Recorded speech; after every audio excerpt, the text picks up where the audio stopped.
Semangat pagi anak-anak. Hari ini kita akan belajar tema 3 benda di sekitarku, subtema 1 pembelajaran 2 dan 3. Tujuan pembelajaran hari ini adalah dengan membaca wacana berjudul benda terbuat dari kayu dan kertas, siswa dapat menemukan kosakata baru yang terdapat dalam wacana. Dengan menjawab pertanyaan, pada persiapan bercerita, siswa mampu menceritakan kembali informasi secara lisan. Dengan menyimak penjelasan guru, siswa mengetahui arti penting melakukan musyawarah. Kemudian,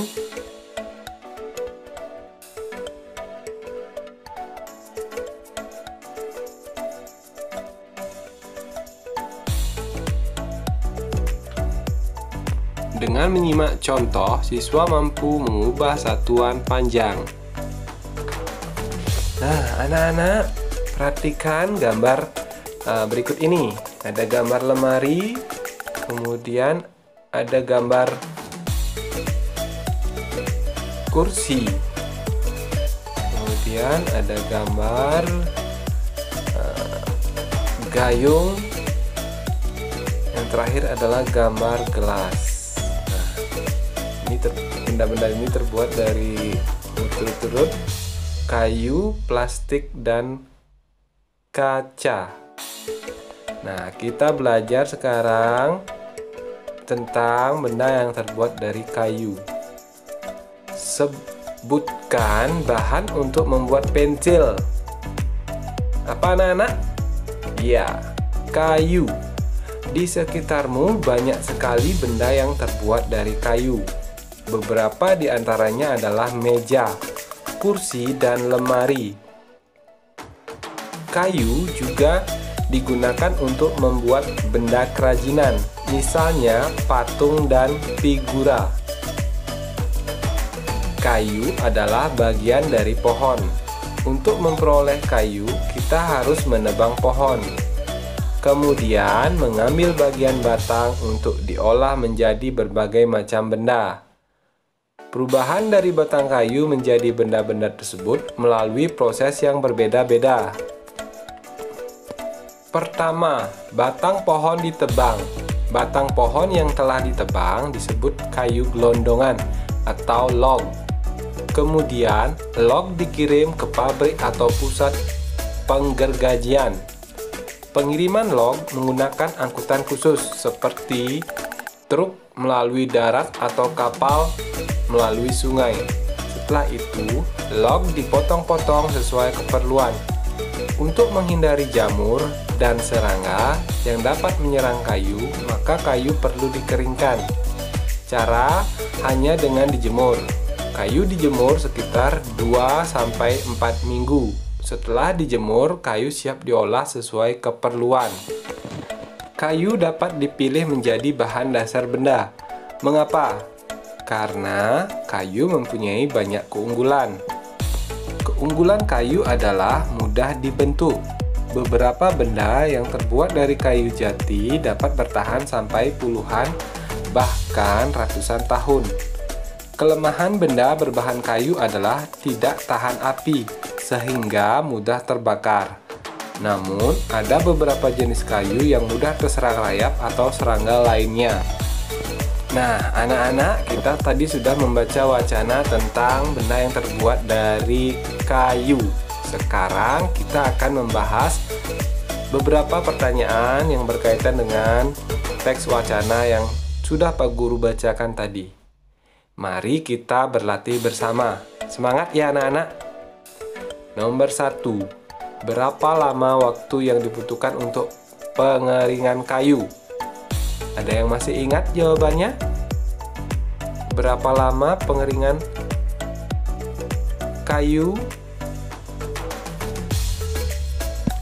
Jawabannya adalah 2 hingga 4 minggu. Kemudian, apa keunggulan benda yang terbuat dari kayu? Yaitu jawabannya mudah dibentuk. Yang ketiga, apa kelemahannya? Ya, seperti yang sudah kita baca tadi, tidak tahan api. Kemudian, contoh benda yang terbuat dari kayu adalah kursi dan meja. Nah, kalian bisa mencari contoh yang lainnya ya.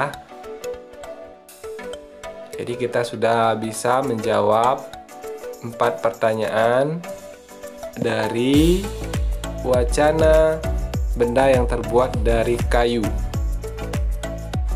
Nah, anak-anak, Pak Guru lanjut ya. Kalian pasti pernah berdiskusi di kelas. Nah, berdiskusi itu bisa dibilang musyawarah. Nah, kalian bisa lihat gambar ya. Ini sedang ada musyawarah di kelas tentang pemilihan ketua kelas. Nah, apa itu musyawarah anak-anak? Kalian sudah pasti pernah melakukan dengan teman-teman kalian di sekolah. Musyawarah bertujuan membahas bersama suatu masalah dengan tujuan mencapai keputusan bersama untuk menyelesaikan masalah tersebut.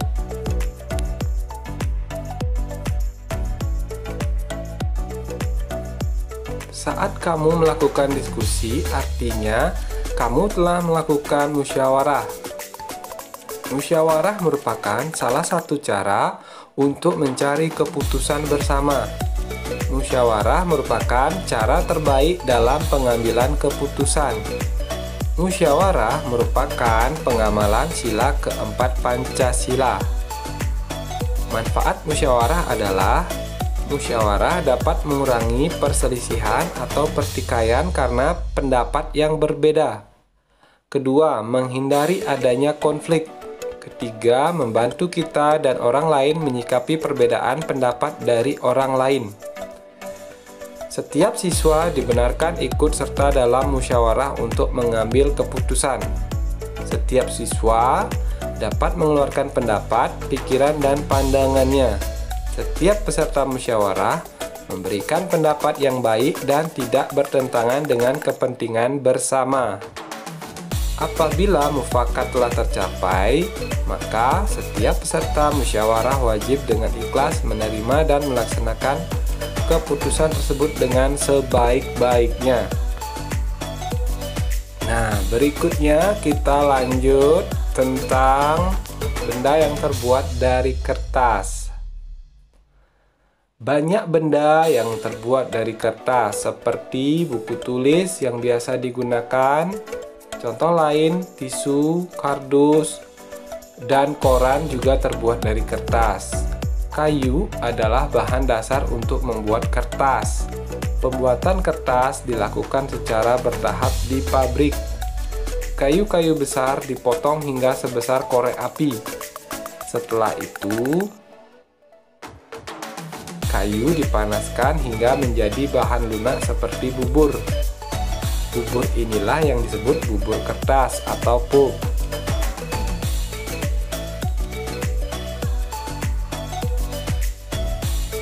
Proses selanjutnya, pulp diberi pewarna dan disaring hingga kandungan airnya habis.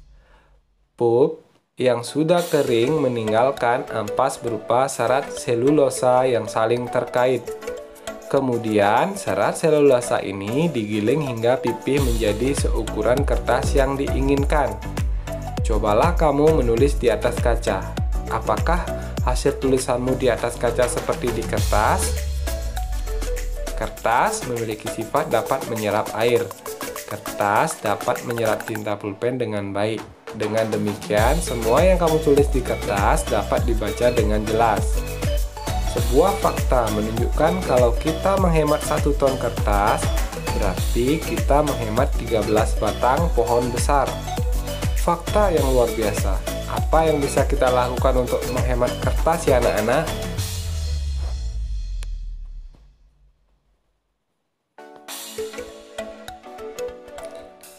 Nah, Udin dan teman-temannya berpendapat tentang menghemat kertas. Mari kita baca pendapat mereka ya.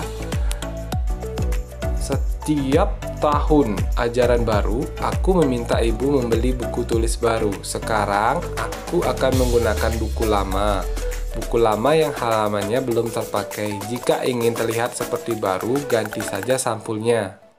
Kemudian, kalau aku akan memanfaatkan kertas yang masih dapat digunakan, misalnya menggunakan kertas di dua sisinya. Dengan demikian, tidak menghabiskan kertas banyak. Kemudian pendapat yang lainnya yaitu saya sendiri tidak dapat menghemat kertas sebanyak 1 ton. Akan tetapi, bila setiap orang melakukan penghematan, pasti berton-ton kertas dapat dihemat. Asyik bukan? Nah, lanjutnya adalah kita belajar tentang kata-kata sulit yang ada di dalam wacana tadi. Nah, sebelumnya, Pak Guru sudah menuliskan arti dari kata-kata sulit yang ada di wacana. Pak Guru cari di Kamus Bahasa Indonesia. Nah, Kamus Bahasa Indonesianya ini versi web ya. Anak-anak juga bisa mengaksesnya. Jika ada kata sulit, silakan cari di kbbi.web.id. Selulosa. Nah, arti dari selulosa adalah polisakarida yang dihasilkan oleh sitoplasma sel tanaman yang membentuk dinding sel. Kemudian kata lunak artinya adalah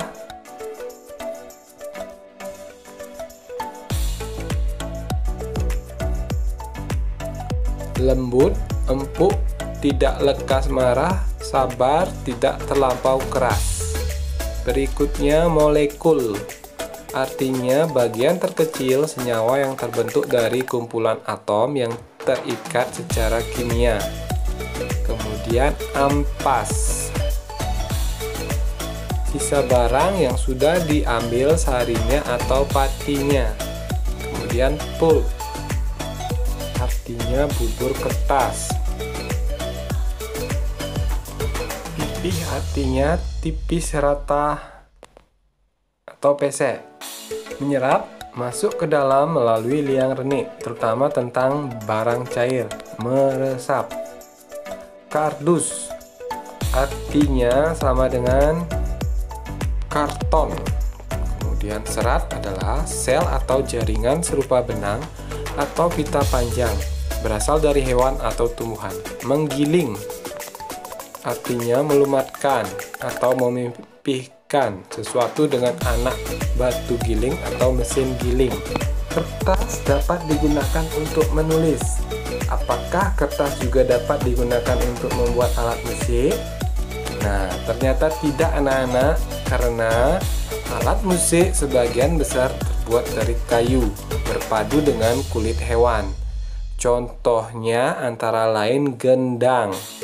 Cara memainkannya dengan dipukul. Kamu dapat bernyanyi diiringi gendang atau dengan bertepuk tangan. Bahan dasar kertas adalah kayu.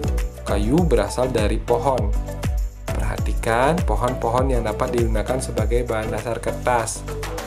Nah, kalian bisa lihat pohon pertama, pohon pinus, pohon akasia, dan pohon jati. Dari ketiga pohon ini, yang paling tinggi adalah pohon jati. Nah, kita akan belajar mengetahui tentang alat ukur panjang. Perhatikan dengan baik ya anak-anak. Ini adalah lanjutan dari pembelajaran sebelumnya. Alat ukur panjang yang kita pelajari hari ini adalah meteran roll, meteran saku, kemudian meteran pita. Nah anak-anak, mari kita jawab beberapa pertanyaan terkait alat ukur panjang. Nomor 1, sebutkan satuan panjang yang telah kamu ketahui. Yaitu yang sering kita pakai adalah